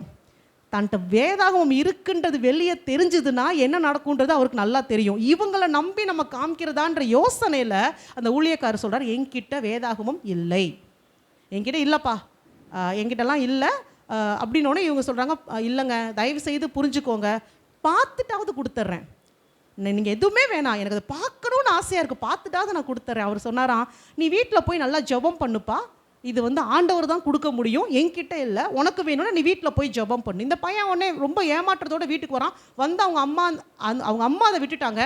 இந்த பையன் கர்த்தர்கிட்ட ஜெபிச்சுக்கிட்டே இருக்கான். யாருமே வந்து அவனுக்கு புக்கு கொடுக்கல. திருப்பி 8 மைல் தூரம் நடந்து போய் அவர்கிட்ட கெஞ்சுறான், தயவு செய்து சொல்லுங்கள், இதை நான் எப்படி வாங்கிக்கிறது, இது எங்கே கிடைக்கும், எனக்கு வேதாகமம் வேணும் அப்படின்னு போது அவர் சொன்னாராம், இன்னமும் பாருங்களேன் இந்த ஊழியக்காரர் எவ்வளோ பயந்து கொண்டு, பா நீ ஃபாஸ்டிங் இருந்து ஜெபம் பண்ணு, இது வந்து கர்த்தரே அவருடைய வார்த்தையாக இருக்கிறதுனால, இது தேவனுடைய வார்த்தை, அவர் தான் கொடுப்பாரு, நீ வீட்டுக்கு போய் நல்லா ஃபாஸ்டிங் இருந்து ஜெபம் பண்ணு, உனக்கு நிச்சயமாக ஆண்டவர் கொடுப்பாருன்னு. இந்த சின்ன பையன் அதை கேட்டுட்டு வீட்டுக்கு வந்து 100 நாள் 100 days ஒரு நாளைக்கு 1 டம்ளர் கஞ்சி மட்டும் குடிப்பான். ஏற்கனவே அவங்க வீட்டில் வறுமை, ஒன்றுமே கிடையாது, சாப்பிடவே இருக்காது. 1 டம்ளர் கஞ்சி மட்டும் குடிச்சிட்டு முழங்கால்லே நின்று ஜெபிப்பானாம். முழங்கால் போட்டு அழுது எனக்கு ஒரு வேதாகமம் வேணும், அந்த புக்கை நான் கண்ணாலையாவது பார்க்கணுன்னு சொல்லி திரும்ப கேட்டு ஜெபித்து கொண்டே இருந்தானா. சாப்பாடு இல்லை, தண்ணி இல்லை, தூக்கம் இல்லை. அந்த சின்ன வயசில் இந்த அளவுக்கு அவன் எதற்காக பிரயாசப்பட்டான்? அழிவில்லாத அந்த வேதாகமத்துக்காக அவன் பிரயாசப்பட்டான். அவனுக்கு யாருமே சொல்லலை, ஆனால் அவன் பிரயாசப்பட்டான். அதே போல் 100 நாள் ஆன போது ஒரு தரிசனத்தை பார்க்குறான். இவன் ஒரு வண்டியை தள்ளிட்டு போகிறான், ஒரு மலை மேலே ஓட்ட வண்டி. அந்த வண்டியில் அவன் வீட்டுக்கு தேவையான திங்ஸை வாங்கலாம்னு நினச்சி போகிறான். வண்டி எம்டியாக தான் இருக்குது. அப்போ மலை மேலே இருந்து 3 பேர் இறங்கி வராங்க. நடுவில் ஒரு வயதானவர் வராரு, 2 பக்கம் வேறு 2 பேர் நடந்து வராங்க. இவன் கிட்ட வந்து அந்த வயதான ஒரு கிட்ட வந்தோடனே, உனக்கு என்னப்பா வேணும்னு கேட்குறாரு. சாப்பிட ஏதாவது வேணுமான்னு கேட்கும்போது அந்த தரிசனத்துலேயே இந்த பையன் அழுகிறான். ஏன்னா இது வரைக்கும் யாரும் அவன்கிட்ட சாப்பிட்றியான்னு கேட்டதில்லை, இவன் தான் பிச்சை எடுத்து சாப்பிட்ருக்கான். ஸோ ஃபஸ்ட்டு டைம் ஒருத்தவங்க கேட்கும்போது அழுகிறான், ஆமாம் எனக்கு பசிக்குது இந்தாப்பான்னு சொல்லி ஒரு சிகப்பு கலர் துணியில் சுற்றின ஒரு பொட்டலத்தை அவன் முன்னாடி கொடுக்குறாங்க. இவன் அதில் கையை விட்டு எடுக்கிறான், அப்பம் இருக்குது, அதை சாப்பிட்றான். அப்போ அந்த வயதானவர் சொல்கிறாராம், இது தான்ப்பா ஜீவ அப்பம், இது உனக்கு கொடுக்கப்படும் அப்படின்னு சொல்லிட்டு அந்த தரிசனம் முடிஞ்சிருது. இவனுக்கு மனசில் ஸ்ட்ராங்காக தோணிடுது, இது நிச்சயமாக ஆண்டவருடைய வேதாகம புஸ்தகமாக தான் இருக்கும், நாம் அதுக்கு தானே ஜெபம் பண்ணுறோம், கண்டிப்பாக நமக்கு கிடைக்கும்னு சொல்லிட்டு அவன் ரொம்ப உற்சாகமாயிடுறான். உற்சாகமாயிட்டு கண்ணை முழிச்சு பார்க்குறான், அவன் முழங்கால நின்றுட்டு இருக்கிறது தெரியுது. அவங்க அம்மா அப்பா கிட்ட யாராவது வந்தாங்களா, 2 பேர் வந்தாங்களா, 2 பேர் வருவாங்க, அவங்க வந்து பக்கத்து ஊருக்காரவங்க தான், எனக்கு வேதாகமத்தை கொண்டு வராங்க, ஆண்டவர் கொடுத்துட்டாருன்னு அவன் கத்துறதை பார்த்து அவங்க அம்மா அப்பா பயந்துட்டாங்களாம். பைத்தியம் பிடிச்சிருச்சு போல இருக்கு பையனுக்கு, பைபிள் வேணும் பைபிள் வேணும்னு சொல்லிட்டாப்பா. அப்பா அவங்க அப்பா கண்ணீரோட அழுகிறானா, ஆண்டவரே என் பிள்ளைக்கு பைத்தியம் பிடிச்சிருச்சே, எனக்கு கேன்சரை திருப்பி கூட கொடுத்துருங்க, என் பிள்ளையை குணப்படுத்துங்க அப்படின்ற வரைக்கும் அவங்க அழுகிறாங்களாம். இவ்வளோ நடக்குது. வீட்டு கதவை யாரோ தட்டுறாங்க. இந்த பையன் வீட்டு கதவு கிட்ட போய் நின்று வேதாகமம் கொண்டு வந்தீங்களான்னு கேட்டானா. யார் வெளியே நிற்கிறானே தெரியாது. வேதாகமம் கொண்டு வந்திருக்கீங்களான்னு கேட்ட உடனே ஆமான்னு பதில் வந்துச்சான். கதவை திறந்தா அதே 2 பேர், அவன் தரிசனத்தில் யாரை பார்த்தானோ அந்த 2 பேர் அங்கே நின்று கொண்டு இருந்தார்கள். அதே சிகப்பு பொட்டலம், அதை இவன்கிட்ட ஹேண்ட் ஓவர் பண்ணுறாங்க. ஓப்பன் பண்ணி பார்த்தா அதில் ஒரு வேதாகம புஸ்தகம் இருந்துதான். இவ்வளவு தூரம் அவன் பிரயாசப்பட்டது அந்த வேதாகம புஸ்தகத்துக்காக. ஆனால் அதை கொடுத்த அந்த 2 பேர்கிட்ட கர்த்தர் சொல்லி தான் அவங்க கொண்டு வந்து கொடுப்பாங்க. அந்த கொஞ்ச நாள்லேயே அவங்க ரத்த சாட்சியாக மரித்தும் போவாங்க. அடுத்த பிரச்சனை என்ன தெரியுமா, அவனுக்கு வாசிக்க தெரியாது. ஏன்னா அவன் ஸ்கூலுக்கு போகல. அறகுறையாக படித்த அறிவை வச்சு கஷ்டப்பட்டு ஒவ்வொரு வார்த்தையாக எழுத்து கூட்டி அதை படிக்கிறான். படித்ததுக்கு பிறகு இப்போ அதை வச்சு என்ன செய்கிறதுன்னு தெரியல. அதனால அதெல்லாம் என்ன பண்ணுவானா, பிரசங்கம் பண்ண தெரியாது. ஆனால் ஆண்டவர் சொல்கிறார், போய் ஜனங்களை பார்த்து பிரசங்கம் பண்ணு அப்படின்ட்டு புறப்பட்டு போவானா. ஒரு கூட்டமாக ஜனங்க எங்கேயாவது இருக்கிறாங்க அப்படின்னா அங்கே போய் நிற்பானா. அப்போஸ்தலர் நடபடிகள் புக்கை ஃபுல்லாக மனப்பாடம் பண்ணானா. அப்படியே மெமரைஸ் பண்ணிவிட்டு அங்கே போய் நின்றுட்டு ஜனங்க வந்து நிற்கும் போது அப்படியே திருப்பி ஒப்பிப்பானா. வேறு எதுவுமே செய்ய மாட்டான், அப்படியே திருப்பி அதை ஒப்பிப்பானா. அந்த வார்த்தையை கேட்க ஜனங்க கூட்டமாக வந்தாங்களாம். அவ்வளவுதான் அவன் செஞ்சது. நான் உண்மையில இதுலேருந்து கற்றுக்கொண்டது, எவ்வளோ அழகாக பிரசங்கம் பண்ணுறோன்றது இல்லை, வார்த்தையில் தான் வல்லமை இருக்குது. அந்த பிரசங்கத்தில் சொல்லப்படுற வசனத்தில் தான் ஜனங்கள் தொடப்படுகிறார்கள். ஏன்னா அது கர்த்தருடைய வார்த்தை. அந்த வேதாகமத்துக்காக எந்த அளவுக்கு ஒரு பையன் அந்த அழிவில்லாத வார்த்தைக்காக எல்லாத்தையும் ஒடுக்குனா அப்படின்னா நாம் இன்னும் எவ்வளவு தேவனுக்காக செய்யணும். வீடு முழுக்க பைபிள் இருக்குது, எடுத்து வாசிக்க டைம் இல்லை. இன்றைக்கி நம்ம நாட்டில் பைபிள் வாசிக்க சுதந்திரம் இருக்குது, வாசிக்க நேரம் இல்லை. ஆனால் எத்தனையோ பேர் இன்னும் என் கையில் ஒரு வேதாகம புஸ்தகத்தை பாத்திர மாட்டேனான்னு ஏங்கிட்டு இருக்காங்க. அதை கண்ணாலையாவது நான் பாத்திர மாட்டேன், நான் தொட்டு பார்க்க மாட்டேனான்னு ஏங்கிக்கிட்டு இருக்காங்க. அப்போ நாம் இன்னைக்கு எதற்காக பிரயாசப்பட்டு கொண்டு இருக்கிறோம், நாம் அதை யோசித்து பார்க்கணும். அடுத்ததுக்கு போகலாம். ஸோ அழிவில்லாத கிரீடத்தை நம்ம பெற்றுக்கொள்ளணும் அப்படின்னா எங்கேயாவது ஒரு இடத்துல சாக்ரிஃபைஸ் பண்ணணும், கர்த்தருக்காக பிரயாசப்படணும். அப்போ தான் நமக்கு அந்த அழிவில்லாத கிரீடத்தை நம்ம பெற்றுக்கொள்ள முடியும். 2வது கிரீடம் நீதியின் கிரீடம். 2வது நீதியின் கிரீடம். இது வந்துட்டு 2 தீமோத்தேயு 4:7-8. 2 தீமோத்தேயு 4:7-8. நல்ல போராட்டத்தை போராடினேன், ஓட்டத்தை முடித்தேன், விசுவாசத்தை காத்து கொண்டேன். இது முதல் நீதியின் கிரீடம் எனக்காக வைக்கப்பட்டிருக்கிறது. நீதியுள்ள நியாயாதிபதியாகிய கர்த்தர் அந்நாளிலே அதை எனக்கு தந்தருளுவார். எனக்கு மாத்திரமல்ல, அவர் பிரசன்னமாகுதலை விரும்பும் யாவருக்கும் அதை தந்தருளுவார். யூசுவலாக அந்த வசனத்தை எங்கே வாசிப்போம்? நல்ல போராட்டத்தை போராடினேன், ஓட்டத்தை முடித்தேன், கல்லறையில் தான் வாசிப்போம். ஆனால் இதை நம்ம ஸ்டார்டிங்லேயே வாசிச்சிடணும். நம்ம போராட்டம் இதை நோக்கி ஓடி அங்கே முடிக்கணும். நம்ம முடிவை பார்க்குறோமே தவிர இடையில இருக்கிற பிரயாசத்தை எல்லாரும் மறந்து போகிறாங்க. அப்போ நமக்கு 2வதாக தேவன் நீதியின் கிரீடத்தை வைத்திருக்கிறார், க்ரௌன் ஆஃப் ரைச்சியஸ்னஸ் அப்படின்னு சொல்லிட்டு. அப்போ இந்த நீதியின் கிரீடத்தை நம்ம பெற்றுக்கொள்ளணும் அப்படின்னா நம்ம என்ன செய்யணும்? இதுக்கு முன்னாடி இருக்க வசனத்தையும் வாசிப்போம். 2 தீமோத்தேயு 4:5 வாசிக்கிறேன். 2 தீமோத்தேயு 4:5. நீயோ எல்லாவற்றிலும் மன தெளிவுள்ளவனாயிரு, தீங்கு அனுபவி, சுவிசேஷகனுடைய வேலையை செய், உன் ஊழியத்தை நிறைவேற்று. ஸோ ஒரு சில காரியங்கள் இங்கே சொல்கிறாங்க. இந்த நீதியின் கிரீடம் எனக்கு வேண்டுமானால் சில காரியத்தை நான் செய்ய வேண்டும். ஒன்றொன்னா பார்க்கலாம். ஃபஸ்ட்டு நல்ல போராட்டத்தை போராட வேண்டும். ஃபஸ்ட்டு போராடணும். ஒரு காரியம் நமக்கு வேணும் அப்படின்னா போராடி நம்ம அதை பெற்றுக்கொள்ள வேண்டும். போராட்டம் வந்தோடனே கர்த்தர் இருக்கிறீங்களா இல்லையான்னு கேட்குறவங்களுக்கு நீதியின் கிரீடம் நிச்சயமாக கிடையாது. போராட்டமே கஷ்டம் அப்படின்னா இங்கே என்ன சொல்கிறாங்க, நல்ல போராட்டத்தை போராடணும்னா என்ன அர்த்தம்னா, நான் ஏற்கனவே சொன்னது போல் ஒரு ஊழியக்காரர் சொன்னார், ஒரு நாள் காலையில் அவர் எந்திரிச்சிட்டாருன்னா, ஆஹா இன்னைக்கு எனக்கு ஒரு புது நாள் கொடுக்கப்பட்டிருக்கு, ரொம்ப சந்தோஷமாயிருவார். இன்னைக்கு ஒரு புது நாள் இருக்குது, இரு பிசாசு இன்னைக்கு உனக்கு வைக்கிறேன் பாரு ஆப்பு, இன்னைக்கு உன்னோட யுத்தம் பண்ணி ஜெயிக்கிறேன் பாரு, உன் ராஜ்யத்தை கவிழ்க்கிறேன் பாரு. அந்த ஒரு மென்டாலிட்டி ஒவ்வொரு நாளும் நான் சாத்தானை பார்க்கும்போது, கிரியைகளை பார்க்கும்போது உற்சாகமாக போய் நான் போராடி ஜெயிக்க வேண்டும். ஒவ்வொரு தரம் பிரச்சனைகள் வரும் போதும், இல்லை யாராவது பிசாசின் படியில் இருக்கிறாங்கன்னா நின்று யுத்தம் பண்ணி போராடி அந்த ஆத்துமாவை நான் மீட்டு கொள்ள வேண்டும். என் வாழ்க்கையில் இருக்க போராட்டத்தை பார்த்து நான் பயந்து ஓடிட்டு இருக்கேன் அப்படின்னா அடுத்தவர்களை நான் மீட்பது எப்படி? ஆத்தும ஆதாயம் செய்யாமல் பரலோகத்தில் ஒன்றுமே இருக்காது, பரலோகத்துக்கே போக முடியாது. சொல்ல போனால் உங்கள் ஆத்ம ரட்சிப்புக்காகவாது நீங்கள் போராடித்தான் ஆக வேண்டும். சாத்தான் நம்மோடு போராடும் போது சந்தோஷமாக ஒரு பாசிட்டிவ் ஆட்டிடியூடோட, எத்தனை பிரச்சனை வந்தாலும் கர்த்தர் என்னோடு இருக்கிறார், நான் போராடி ஜெயிப்பேன்ற நிச்சயத்தோடு நாம் போராடணும். ஸோ நல்ல போராட்டத்தை நாம் போராட வேண்டும். அடுத்தபடியாக ஓட்டத்தை முடிக்க வேண்டும். அதானே சொல்கிறாரு, நல்ல போராட்டத்தை போராடினேன், ஓட்டத்தை முடித்தேன். இந்த போராடுறதுல என்ன நடக்கும் அப்படின்னா, நிறைய பேர் போராடுறாங்களே தவிர அந்த ஓட்டத்தை முடிக்கணுன்றதுல பின்வாங்கிடுறாங்க. இதுக்கு நான் உதாரணம் சொல்லணும் அப்படின்னா, ஒரு ரன்னிங் ரேஸ் இருக்குன்னு வச்சுக்கோங்க, மறுபடியும் எல்லாருமே ஒரு 10 பேர் ஓட ஆரம்பிக்கிறாங்க ரன்னிங் ரேஸில். இங்கேருந்து ஓடிட்டு இருக்கும்போது தெரிஞ்சிடும், முந்திட்டு போவாங்க. ஒரு 3 பேர் முந்திட்டு போய் இந்த வின்னிங் லைனே அவங்க போய் ரீச் பண்ணிடுவாங்க. பின்னாடி வரவங்க என்ன பண்ணுவாங்க, அநேக நேரத்தில் அப்படி நின்றுவாங்க. அதான் ஆல்ரெடி ஜெயிச்சுட்டாங்களே, நான் எதுக்கு ஓடணும் அப்படின்னு. இல்லை, இங்கே தேவன் சொல்கிறாரு, ரேஸை முடிக்கணும், முடிக்கிறவனுக்கு கிரீடம். இங்கே வின்னருக்கு கிடையாது. யார் ஃபஸ்ட்டு ஓடுறான்றதை தேவன் பார்க்கல, முடிக்கணும்.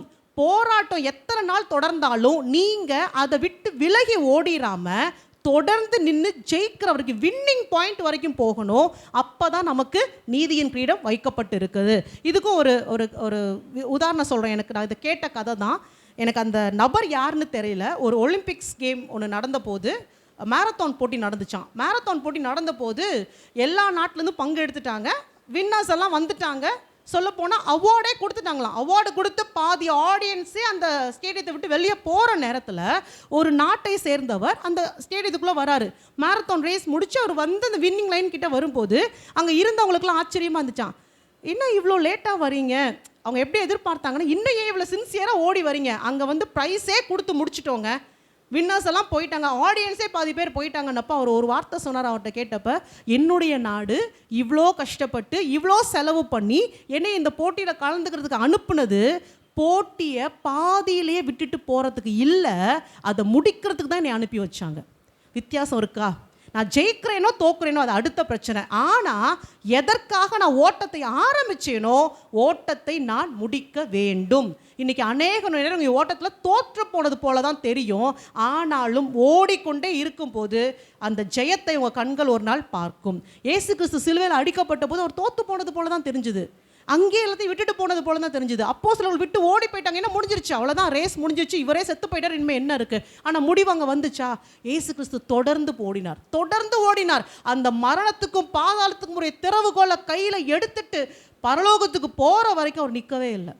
இன்றைக்கி அப்படிப்பட்ட ஒரு நிச்சயம் நமக்கு இருக்கணும். ஸோ என்னை நம்பி கர்த்தர் கொடுத்த ஓட்டத்தை நான் முடிக்கணும், பாதியில் விட்டுட்டு போகக்கூடாது. மூன்றாவதாக விசுவாசத்தை காத்து கொண்டேன். ஸோ போராட்டம் வரும்போது, எனக்கு கண்ணுக்கு முன்னாடி எல்லாம் ஃபெயிலியராக இருக்குன்ற சூழ்நிலை வரும்போது அடுத்து எங்கே நான் அடி வாங்குவேன்? ஏன்னா விசுவாசத்தில் தான் எனக்கு குறைவு உண்டாகும். இதுக்கு மேலே வாழ்க்கையில் என்ன இருக்குது? எவ்வளவோ செஞ்சாச்சு, இவங்கிட்ட எவ்வளவோ சுவிசேஷம் அறிவிச்சாச்சு, எவ்வளவோ ஜெபிச்சாச்சு, இனிமே எதுக்குன்னு விட்டுறோம் பார்த்தீங்களா? விசுவாசத்தை விட்டுறோம் பார்த்தீங்களா? ஆனால் வசனம் சொல்லுது, விசுவாசத்தை காத்து கொள்ள வேண்டும். 100 தரம் சொல்லிட்டீங்க, அந்த நபர் காது கொடுத்தே கேட்கல, பரவாயில்ல 101 தரம் சொல்லுவோம். அந்த 101 தரம் அவர் கேட்டலாமே. 200 தரம் 500 தரம் என் ஜீவன் உள்ள வரைக்கும் நான் சொல்லுவேன், என் ஜீவன் உள்ள வரைக்கும் நான் ஜெபிப்பேன், நான் தொடர்ந்து போராடுவேன், தொடர்ந்து ஓடுவேன், பரலோகத்தில் போய் என் கால்கள் நிற்கிற வரைக்கும் கர்த்தர் எனக்கு என்ன சொன்னாரோ விசுவாசத்தோடு நிச்சயமாக எனக்கு ஜெயம் உண்டு. ஏன்னா ஊழியம் கர்த்தருடையது, அது உங்களோடது என்னோடது இல்லை. ரட்சிப்பு தேவனுடையது, அவர் எப்போ வேணாலும் செய்வார். செயல்படுத்துறது மாற்றம்தான் உங்கள் கையிலையும் என் கையிலையும் இருக்குது. ஸோ நீதியின் கிரீடத்தை பெற்றுக்கொள்வதற்கு நல்ல போராட்டம் போராடணும், ஓட்டத்தை முடிக்க வேண்டும். இதுக்கு இடையில என் விசுவாசத்தை நான் காத்து கொள்ளவும் வேண்டும். அடுத்து எல்லாவற்றிலும் மன தெளிவுள்ளவனாய் இருக்க வேண்டும். நான் எதுக்கு ஓடுறேன்னு தெரிஞ்சு ஓடணும். பாதி பேர் இன்னைக்கு ஏன் ஓடுறேன் எதுக்கு ஓடுறேனே தெரியாமல் ஓடிட்டுருக்காங்க. 4 பேர் ஓடினா எதுக்கோ ஓடுறாங்கன்னா இவனும் சேர்ந்து ஓடிட்டு இருப்பான். பாதி நேரம் எதுக்கு ஓடுறான்னு அவனுக்கு தெரியாது. அதே போல் எனக்கு முன்னாடி என்ன வைக்கப்பட்டிருக்கு அதையும் தெரிந்து கொண்டு ஓட வேண்டும். ஊழியத்தில் இன்றைக்கி நிறையா நான் பார்க்குறது என்ன அப்படின்னா, எதுக்கு ஊழியம் பார்க்குறோம், ஏன் ஊழியம் பார்க்குறோம், என்னுடைய ஊழியத்தோடைய லட்சியம் என்ன, லக்கு என்ன, என்ன தேவன்கிட்ட கொடுத்துருக்கிறாரு, எந்த தெளிவும் இல்லை, நான் ஊழியம் பார்க்குறேன். அது ரொம்ப ரொம்ப ஆபத்தானது. ஸோ உங்களுக்குன்னு தேவன் ஒரு ஓட்டத்தை வைத்திருக்கிறார், ஒரு ஊழியத்தை வைத்திருக்கிறார்னா அது என்னான்னு தெரிஞ்சு அதற்கு எப்படி பிரயாசப்படணும், எப்படி ஓடணுன்றது தெரிந்து கொண்டு நான் ஓட வேண்டும். ஸோ எல்லாவற்றிலும் மன தெளிவுள்ளவனாய் இருக்க வேண்டும். அடுத்து முக்கியமாக தீங்கு அனுபவிக்க வேண்டும். ஊழியத்துக்கு வந்துட்டேன், கிறிஸ்துவுக்காக நின்றுட்டேன்னா கல்லடி உண்டு, அவமானம் உண்டு, நிந்தனை உண்டு, எல்லாமே உண்டு. தீங்கையும் பாடையும் அனுபவிக்காமல் கிறிஸ்துவுக்காக எதையுமே செய்ய முடியாது. எங்கேயும் இருந்து இல்லை, வீட்டுக்குள்ளே இருந்தே வரும். ரொம்ப தூரம் போக வேணாம், பக்கத்துலேயே தான், எல்லாமே பக்கத்தில் தான் இருப்பாங்க. காலையிலையும் நேத்தோ கேட்டேன், பிரச்சனையெல்லாம் யாருன்னா நம்ம கூட இருக்கிறவங்க, பெற்றவங்க, நம்ம பெற்றதுங்க எல்லாம் தான். வேறு எங்கேயும் தேடியெல்லாம் போக வேணாம். சோதிக்கிறதுக்கு, நம்மளை விசனப்படுத்துறதுக்கு, நம்மளை டென்ஷன் ஆக்கிறதுக்கு, அந்த வாயால் நம்ம ஒரு வார்த்தையை சொல்கிற வரைக்கும் நின்று போராடி சொன்ன பிறகு சைலண்ட்டாக ஏச்சு போகிறது எல்லாமே இருக்கும். ஆனால் தீங்கு அனுபவித்து அதில் பொறுமையை காத்து கொண்டு ஊழியத்தில் தொடர்ந்து ஓடி ஜெயிக்கிறதுக்கு தான் இந்த நீதியின் கிரீடத்தை தேவன் வைத்திருக்கிறார். ஹல்லேலூயா, ஹல்லேலூயா. தொடர்ந்து ஓடலாமா? ஆமென். இதுக்கும் ஒரு மிஷினரியோடைய உதாரணத்தை சொல்கிறேன், அவருடைய லைஃப்பை. ஏன்னா இன்றைக்கி நான் நிறையா மிஷினரிஸோடைய லைஃப் கொஞ்சம் உங்களுக்கு சொல்லலாம் அப்படின்னு சொல்லி நினச்சேன் நான். இவங்க இப்போ ஜெபத்தில் கூட சொன்னது போல், இந்த ரிச்சர்ட் உம்ரான் ஒரு தேவ ஊழியக்காரர், அவருடைய பிரசங்கத்தில் சொன்ன இந்த காரியம் என்னை ரொம்ப தொட்டுச்சு. அதனால தான் உங்களோட ஷேர் பண்ணுறேன். இந்த ரிச்சர்ட் உம்ரான் அப்படின்றவர் ருமேனியா அந்த பகுதியில் அவர் இருந்தார். ஏசு கிறிஸ்துவை ஏற்றுக்கொண்டார். ஏசு கிறிஸ்துவை ஏற்றுக்கொண்டதுனால இவர் என்ன பண்ணிட்டாங்க, பிடிச்சிட்டு போய் சிறைச்சாலையில் போட்டுட்டாங்க. சிறைச்சாலையில் ராஜ வாழ்க்கை அப்படி கிடையாது. ஏசு கிறிஸ்துவை அறிவித்ததுனால ஒருத்தர் சிறைப்பட்டு போகிறான்னா உங்களுக்கு தெரியும் அவங்களை எப்படி நடத்துவாங்க அப்படின்றது தெரியும். ஸோ இவரையும் கடுமையாக நடத்துனாங்க. அடி உத எல்லாமே தினந்தோறும் அந்த சரீரத்தை எவ்வளவு அடிக்க முடியுமோ அடித்தாச்சு. அவருடைய தொடையிலேருந்து கால் வரைக்கும் சதையை பிச்சு எடுப்பாங்களாம். சதையை பிச்சு எடுத்துருவாங்க, எலும்பை நொறுக்கிடுவாங்க, இவ்வளவும் நடக்கும். அதன் பிறகு அந்த சிறைச்சாலையில் இருக்கிற 250 கைதிகள் இருந்தாங்களாம். எல்லாரையும் வர சொல்லி இவர் மேலே சிறுநீர் கழிக்க வைப்பாங்க. இவரை படுக்க வச்சு இவர் மேலே சிறுநீர் கழிக்க வைப்பாங்க. இவரை எவ்வளவு நோக்கடிக்க முடியுமோ அவ்வளவு நோக்கடிப்பாங்களாம். வாயை ஆணு திறக்க வச்சு எல்லாரும் அவர் வாயில் எச்சு துப்பணும். இந்த அளவுக்கு என்ன ஒரே விஷயம் அப்படின்னா, இயேசுவை மறுதளிச்சிரு, இப்போவே உன்னை விட்டுறேன், இயேசு தெய்வம் இல்லைன்னு சொல்லிடு, இன்னைக்கே உனக்கு விடுதலை. இவ்வளவு பாடுகளையும் இவ்வளவு உபத்திரவத்தையும் பொறுத்து கொண்டு அதற்கு பிறகும் சொல்வாராம், இயேசுவே மெய்யான தெய்வம், இயேசுவே மெய்யான தெய்வம். தீங்கு அனுபவித்து பாடு அனுபவித்து இன்றைக்கு இவருடைய சாட்சியை கேட்குற எத்தனை பேர் அதை உயிர்ப்பிக்குது தெரியுமா? எத்தனை பேர் உயிர்ப்பிக்குது தெரியுமா? தான் வசனம் சொல்லுது, ரத்தம் சிந்துகிற அளவுக்கு இன்னும் நீங்கள் பாடு அனுபவிக்கலல்ல. நம்ம இதையே பாடுகள் உபத்திரம்னு சொன்னால் அந்த மாதிரி நாட்கள் நம்ம என்ன பண்ண போகிறோம்? நம்மளால் ஒன்றுமே செய்ய முடியாது. அப்போ தீங்கு அனுபவிக்க தயாராக இல்லாமல் கிறிஸ்துவுக்காக நான் ஊழியம் செய்ய முடியாது. இப்போ இந்த மிஷினரியெல்லாம் எடுத்துக்கோங்க, இந்த ரத்த சாட்சிகளெல்லாம் எடுத்துக்கோங்க. அந்த கிரீடத்துக்காக அவங்க வேலை பார்த்தாங்க. கிரீடம் இருக்குது, கிரீடத்தை கொடுக்க போகிறாருன்னு இதெல்லாம் சகிச்சாங்க. கிறிஸ்துவுக்காக சகித்தார்கள், கிறிஸ்துவுக்காக சகித்தார்கள். அப்போ நான் பாடு அனுபவிக்கும் போது, தீங்கு அனுபவிக்கும் போது, இயேசு கிறிஸ்துவின் மேலே இருக்க அன்பின் நிமித்தமாக இது எல்லாத்தையும் நான் கடந்து போகும்போது எப்போ அந்த கிரீடத்தை கொடுக்கணுமோ தேவன் அப்போ அதை எனக்கு நிச்சயமாக கொடுப்பார். ஹல்லேலூயா.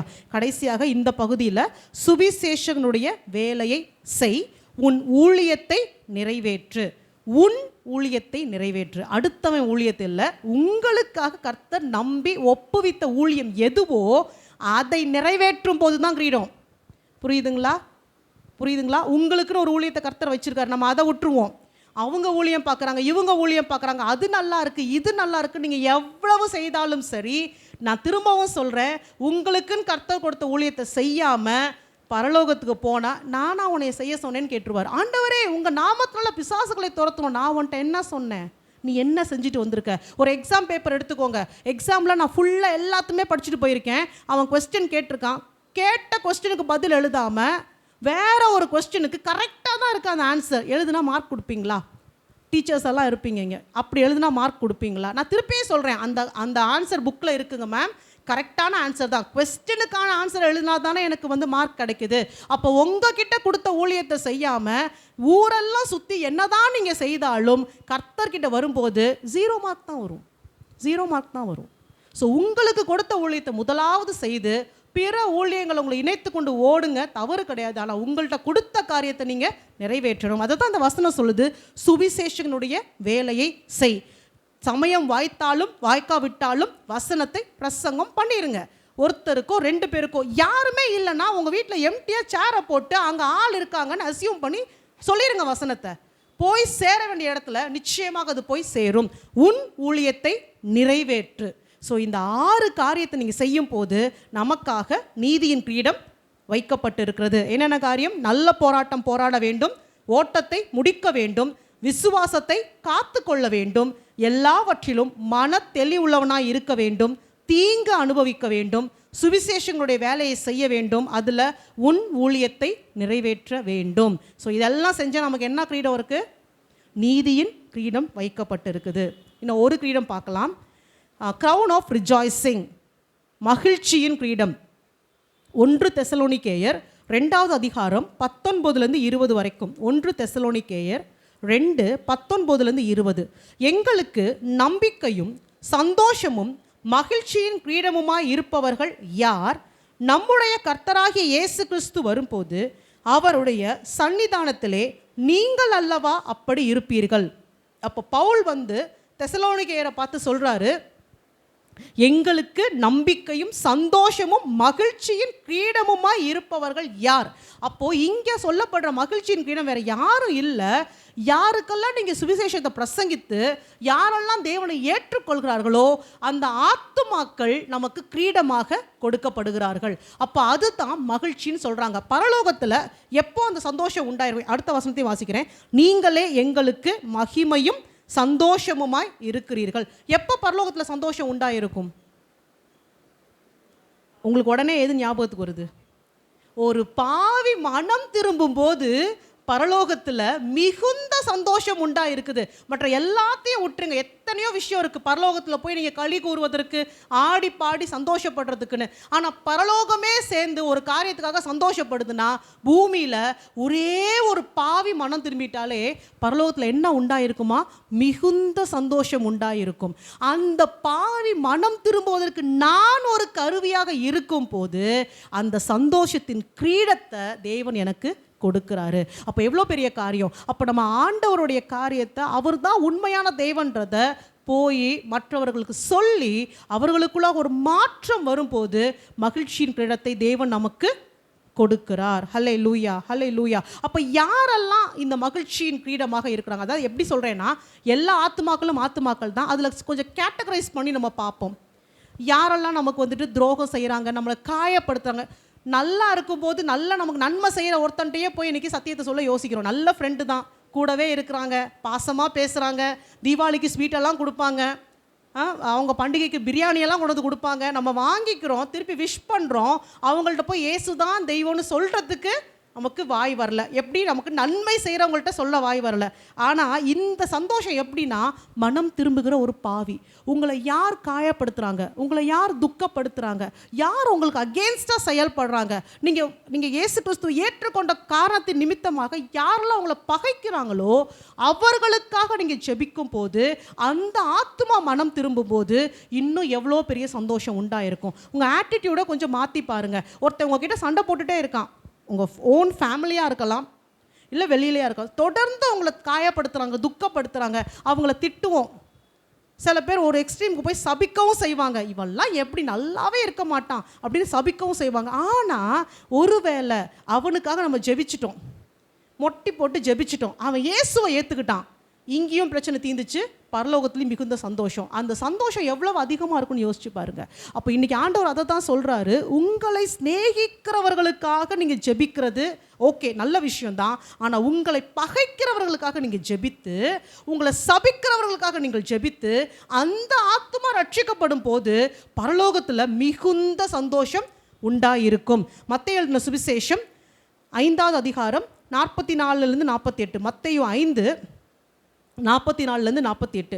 நான் உங்களுக்கு சொல்லுகிறேன், உங்கள் சத்துருக்களை சிநேகியுங்கள், உங்களை சபிக்கிறவர்களை ஆசீர்வதியுங்கள், உங்களை பகைக்கிறவர்களுக்கு நன்மை செய்யுங்கள், உங்களை நிந்திக்கிறவர்களுக்காகவும் உங்களை துன்பப்படுத்துகிறவர்களுக்காகவும் ஜெபம் பண்ணுங்கள். இதில் எல்லாமே நான் செஞ்சிருவேன். ஆனால் ஒரு வார்த்தை இதில் நான் கேட்டேன் ஆண்டவர்கிட்ட, எல்லாம் ஓகே, ஜெபம் கூட பண்ணிடுவேன்.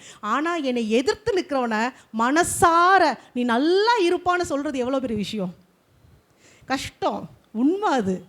அவன் நல்லா இருக்கட்டும்னு முட்டி போட்டு ஜெபிக்கிறதோ, அவனை கண்டுக்காமல் போகிறதோ அடுத்த விஷயம். ஆனால் உள் மனசில் ஆத்மார்த்தமாக சந்தோஷமாக அவன் நல்லா இருக்கணும்னு சொல்கிறது உண்மையிலே பெரிய. அதைத்தான் நம்ம கிட்ட எதிர்பார்க்கவும் செய்கிறார். அடுத்து பாருங்க, இப்படி செய்கிறதினால் நீங்கள் பரலோகத்தில் இருக்கிற உங்கள் பிதாவுக்கு புத்திரராய் இருப்பீர்கள். அவர் தீயோர் மேலும் நல்லோர் மேலும் தமது சூரியனை உதிக்க பண்ணி நீதியுள்ளவர்கள் மேலும் அநீதியுள்ளவர்கள் மேலும் மழையை பெய்ய பண்ணுகிறார். உங்களை சிநேகிப்பவர்களையே நீங்கள் சிநேகிப்பீர்களானால் உங்களுக்கு பலன் என்ன? அதுக்கெல்லாம் மகிழ்ச்சியின் கிரீடம் கிடையாது. சரியா? ஆயக்காரரும் அப்படி செய்கிறார்களே. நம்ம சொல்லிட்டு இருக்கதே பாவியோட மனம் திரும்புதல். ஆயக்காரனும் அதே தான் செஞ்சுட்டு இருக்கான். அப்போ நமக்கு அவனுக்கு ஒரு டிஃப்ரென்ஸ் வேணும்னா, என்னை பகைக்கிறவனுக்காக நான் ஜெபித்து அந்த ஆத்மாவை ரட்சிப்புக்குள்ளே நடத்தி அதனால ஒரு மகிழ்ச்சி உண்டாகுது இல்லையா? அதுதான் உண்மையான மகிழ்ச்சியின் கிரீடமாக இருக்கிறது. அதே போல் அடுத்து, உங்கள் சகோதரரை மாத்திரம் வாழ்த்துவீர்களானால் நீங்கள் விசேஷித்து செய்கிறது என்ன? ஆயக்காரரும் அப்படி செய்கிறார்கள் அல்லவா? ஆகையால் பரலோகத்தில் இருக்கிற உங்கள் பிதா பூரண சற்குணராய் இருக்கிறது போல நீங்களும் பூரண சற்குணராய் இருக்க கடவீர்கள். இன்னொரு உதாரணம் சொல்லட்டுங்களா? இதுக்கு ஒரு எல்லாம் கேள்விப்பட்ட காரியங்கள் தான் இதெல்லாம். ஒரு அம்மா இருந்தாங்களா ஒரு தெருவில், நல்லா ஜெபிப்பாங்க. அவங்க நல்லா வல்லமையாக ஜெபிக்கிற ஒருத்தவங்க. அவங்கள்ட்ட ஒரு பழக்கம் வந்துச்சான். சப்போஸ் யாராவது அவங்கள்ட்ட தெருவில் வம்பு பண்ணிட்டாங்க, சண்டை போட்டுட்டாங்க அப்படின்னா அவங்க எப்படி நம்ம சவால் விடுவாங்களாம், என்கிட்ட சண்டை போட்டியில, என்னைய நோகடிச்சிட்டில, என்னை அவமானப்படுத்திட்டில, இன்னையிலேருந்து நான் முழங்கால் போட்டு உனக்காக ஜெபித்து உன்னை ரட்சிப்புக்குள்ள நடத்துறேன்னா இல்லையா பாருவாங்களாம். இதெல்லாம் கேட்கறதுக்கே வித்தியாசமாக இருந்துச்சு. அவங்க பண்ணுவாங்களாம். நீ என்னைய பேசிட்ட, நான் உன்னை பழி வாங்குறது எப்படி பழி வாங்குறாங்களாம், முழங்கால் போட்டு ஜெபம் பண்ணி உன்னை இயேசுவை ஏற்றுக்க வைக்கிறேனா இல்லையா பாருன்னு. நல்ல ஆட்டிடியூடு, சூப்பரான ஆட்டிடியூட். ஏன்னா அவங்க இயேசுவை ஏற்றுக்கிட்டாங்கன்னா பிரச்சனை சால்வ்டு. இங்கேயும் சால்வ்டு, பரலோகத்துலேயும் சால்வ் ஆயிடுச்சு. இதுதான் ஒரு நிரந்தரமான ஒரு தீர்வு. ஸோ நம்மளை நேசிக்கிறவங்களுக்காக ஜெபிக்கணும், அந்த ஆத்ம ரட்சிப்புக்காக. நம்மளை பகைக்கிறவர்களுக்காக நம்ம ஜெபிக்கணும். அடுத்து துன்மார்க்கர், அதாவது பர்சனலாக இவங்களுக்கும் உங்களுக்கும் எந்த கான்டாக்டும் இருக்காது. அது உலகத்தில் நிறைய பேர் இருக்காங்க, இருக்கிறதுலையே நாசமான வேலைகளை செய்கிறவங்க. பேர் சொல்ல வேணால் நமக்கே தெரியும். அப்படி ஒரு துன்மார்க்கன் இருக்கான், அவனா திருந்த வாய்ப்பே இல்லை, இவன் செத்தா பரவாயில்ல நினைக்கிறோம் பார்த்தீங்களா? அப்படிப்பட்ட துன்மார்க்கருக்காகவும் கூட நாம் ஜெபித்து அந்த ஆத்துமா ஒருவேளை கர்த்தரை ஏற்றுக்கொள்ளுமானால் பரலோகத்தில் மிகுந்த சந்தோஷம் உண்டாயிருக்கும். அந்த ஆத்துமா அழிந்து போகிறதுனால தேவனுக்கு சந்தோஷம் இல்லை, எல்லாரும் ரட்சிக்கப்படுவதே தேவனுக்கு சந்தோஷத்தை உண்டாக்கும். ஸோ ஏசு கிறிஸ்து முள்முடியை ஏற்றுக்கொண்ட பிறகு சிலுவையில் அதை தான் செஞ்சார். இந்த மகிழ்ச்சியின் கீழே நமக்கு வேணும் அப்படின்னா முள்முடியை கர்த்தர் சுமந்ததை ஞாபகம் பண்ணி பார்த்துக்கோங்க.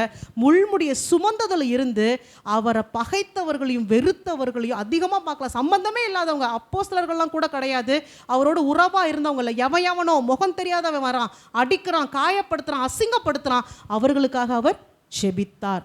ஸோ நமக்கு முன்பின் தெரியாதவன், ஆனால் ஒரு பாவியாக இருக்கிறான், ஒரு துரோகியாக இருக்கிறான், துன்மார்க்கனாக இருக்கான் அப்படின்னா அவர்களுக்காக ஜெபித்து அவர்கள் மனம் திரும்பும்போது மிகுந்த சந்தோஷம் உண்டாயிருக்கும். பொல்லாத தலைவர்கள் எடுத்துக்கோங்க, நம்ம பார்வையில் யாரெல்லாம் இருக்காங்களோ அவங்களெல்லாம் திட்டுறதுக்கு பதிலாக ஜெபித்து அவங்க மனம் மாறிட்டாங்க, இயேசு கிறிஸ்துவை ஏற்றுக்கொண்டாங்கன்னா தேசத்துக்கே மகிழ்ச்சியாக இல்லையா?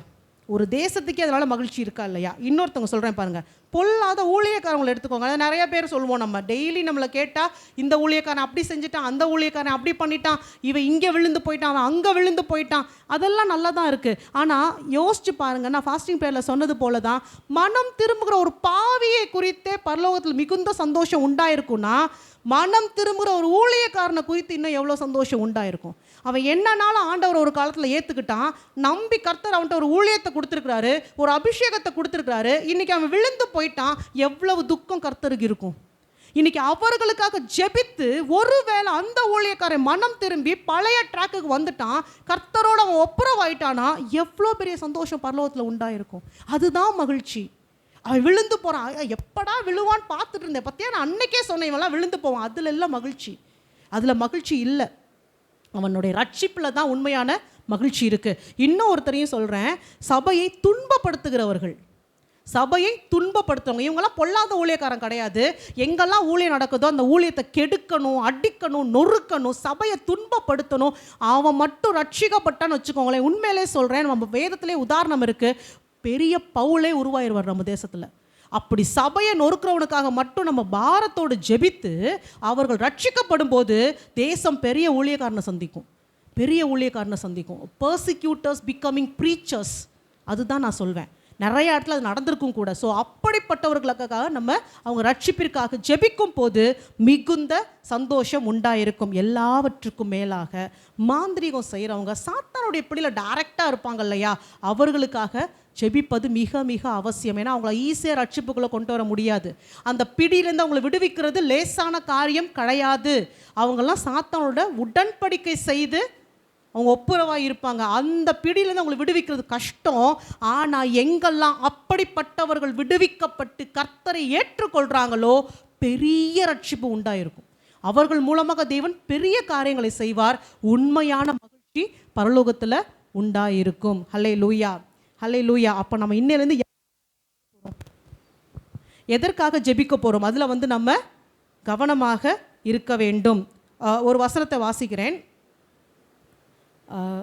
வெளிப்படுத்தின விசேஷம் 7வது அதிகாரம் 17வது வசனம். வெளிப்படுத்தல் 7:17. சிங்காசனத்தில் மத்தியில் இருக்கிற ஆட்டுக்குட்டியானவரே இவர்களை மேய்த்து இவர்களை ஜீவ தண்ணீருள்ள ஊற்றுகள் அண்டைக்கு நடத்துவார். தேவன் தாமே இவர்களுடைய கண்ணீர் யாவையும் துடைப்பார் என்றான். அப்போ பரலோகத்தில் ஒரு கூட்டம் இருக்குது. அந்த கூட்டத்தை பார்த்து இந்த வசனம் சொல்லப்படுது, சிங்காசனத்தில் மத்தியில் இருக்கிற ஆட்டுக்குட்டியானவரே இவர்களை மேய்த்து இவர்களை ஜீவ தண்ணீருள்ள ஊற்றுகள் அண்டைக்கு நடத்துவார். தேவன் தாமே இவர்களுடைய கண்ணீர் யாவையும் துடைப்பார். ஆனால் அங்கே நின்றுட்டு இருக்க அந்த ஆடுகள் இருக்கு இல்லையா, அந்த சிங்காசனத்துக்கிட்ட நிற்கிற ஆடுகள் இருக்குல்ல, அதை கூட்டிகிட்டு போகிறது யாருன்னா நீங்களும் நானும். நம்ம கூப்பிட்டுட்டு போகிற ஆத்மாவை பற்றி பேசிகிட்டு இருக்காரு. நம்ம இங்கேருந்து கூப்பிட்டு போகிற ஆத்மாவை குறித்து பேசுகிறாரு. இதை ஒரு உதாரணத்தின் மூலமாக தேவன் எனக்கு உணர்த்தினார். யாக்கோபின் கதை தெரியுமா? எல்லாருக்கும் தெரியும். யாக்கோபு கோலும் தடியுமாக புறப்பட்டு போவார். புறப்பட்டு போகும்போது ஃபஸ்ட்டு ராகேலை பார்ப்பார். ஒரு இடத்துல உட்காந்துருப்பார், மேய்ப்பர்கள் இருப்பாங்க, அங்கே ஒரு கிணறு இருக்கும். என்ன சொல்லுவாங்க, எல்லாரும் வந்த பிறகு தான் கிணற்றை திறந்து ஆடுகளுக்கு தண்ணீர் காட்டணும், இன்னும் எல்லாரும் வந்து சேரலைன்னு சொல்லி வெயிட் பண்ணிட்டு இருப்பாங்க. அப்போ யாக்கோபு ஆன்ஷியஸாக வெயிட் பண்ணிட்டு இருப்பாரு. தூரத்தில் ராகேல் தன் தகப்பனுடைய ஆடுகளை கூப்பிட்டுட்டு அந்த கிணற்றண்டைக்கு அவள் வந்து கொண்டு இருப்பாள். அந்த வசனத்தையும் வாசிக்கிறேன். ஆதியாகமம் 29:10-11. ஆதியாகமம் 29:10-11.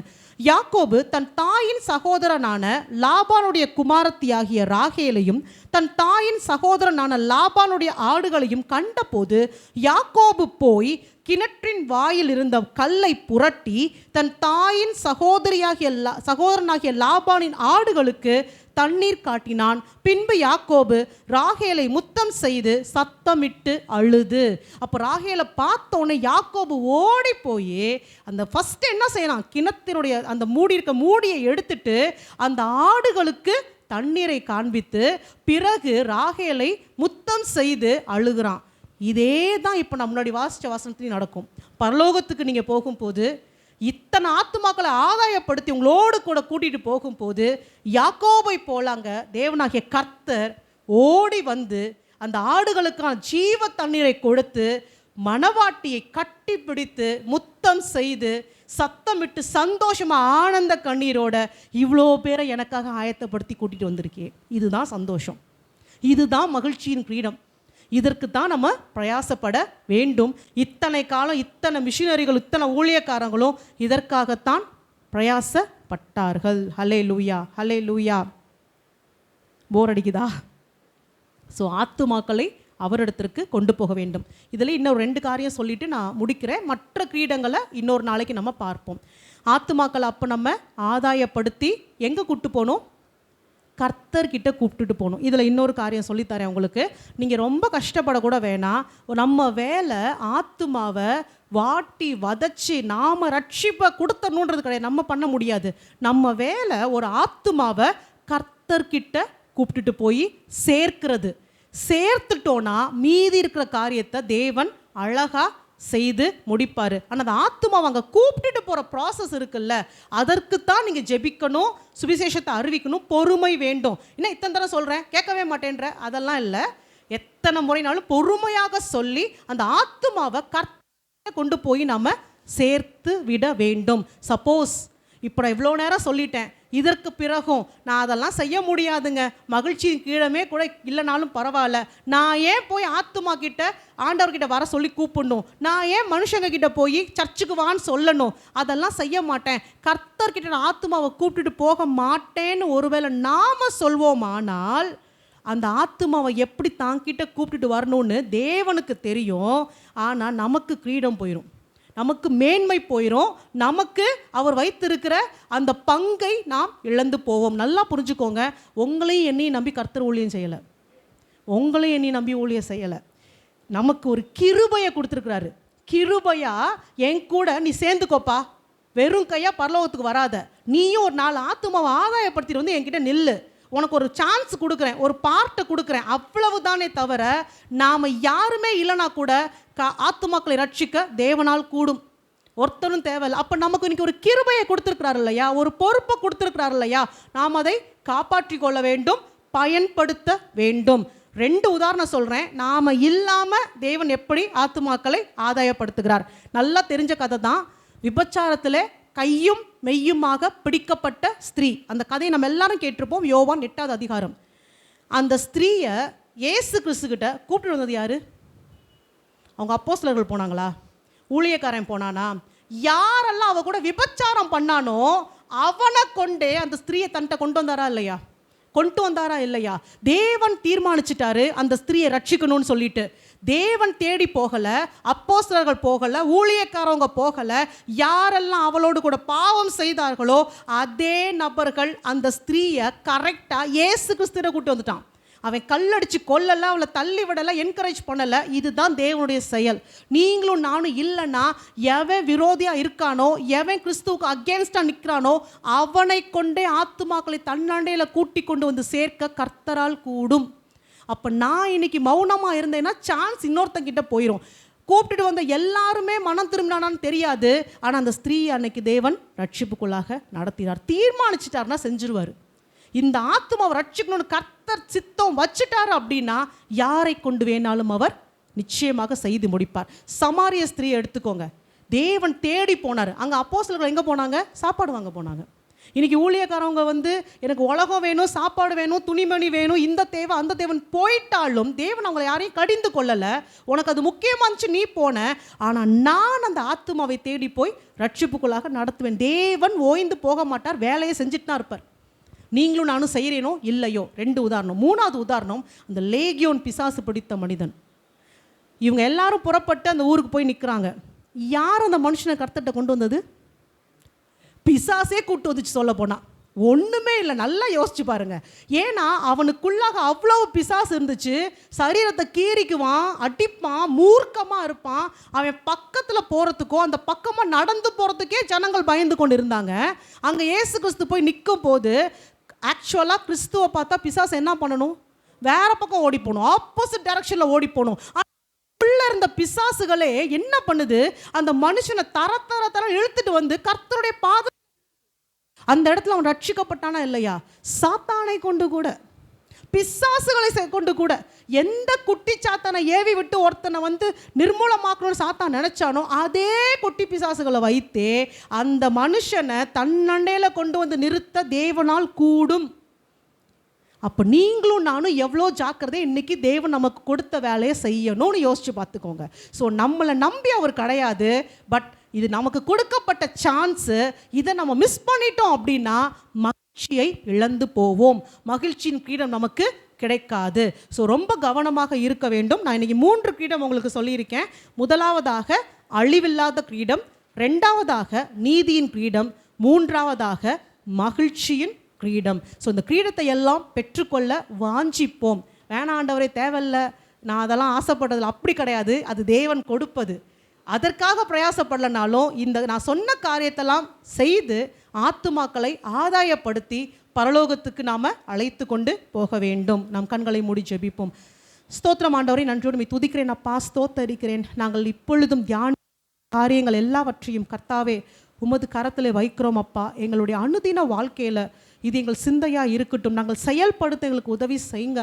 ஆத்துமாக்களை ஆதாயப்படுத்த எங்களுக்கு கிருபை தாங்கப்பா. எங்கள் சரீரத்தை ஒடுக்கும் படிக்கும், தீங்கு அனுபவிக்க, பாடுகளை அனுபவிக்க, பிரயாசப்பட, ஓட்டத்தை ஓடி முடிக்க, நல்ல போராட்டத்தை போராட, ஆத்துமாக்களுக்காக பாரத்தோடு ஜெபிக்க, ஆத்துமாக்களை கர்த்தரண்டைக்கு அழைத்து கொண்டு வர எங்கள் ஒவ்வொருத்தரையும் பயன்படுத்துங்கப்பா, ஒவ்வொருத்தரையும் பயன்படுத்துங்கப்பா. யாரும் வெறும் கையாய் உமது சமூகத்திற்கு வரவே கூடாது ஆண்டவரே.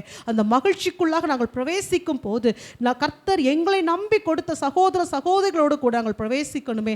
தேவரீர் அதற்காக எங்களை பயன்படுத்துவீராக. உமது கரத்திலே ஒப்பு கொடுத்து ஜெபிக்கிறோம். இயேசு கிறிஸ்துவின் நாமத்தில் பிதாவே, ஆமென்.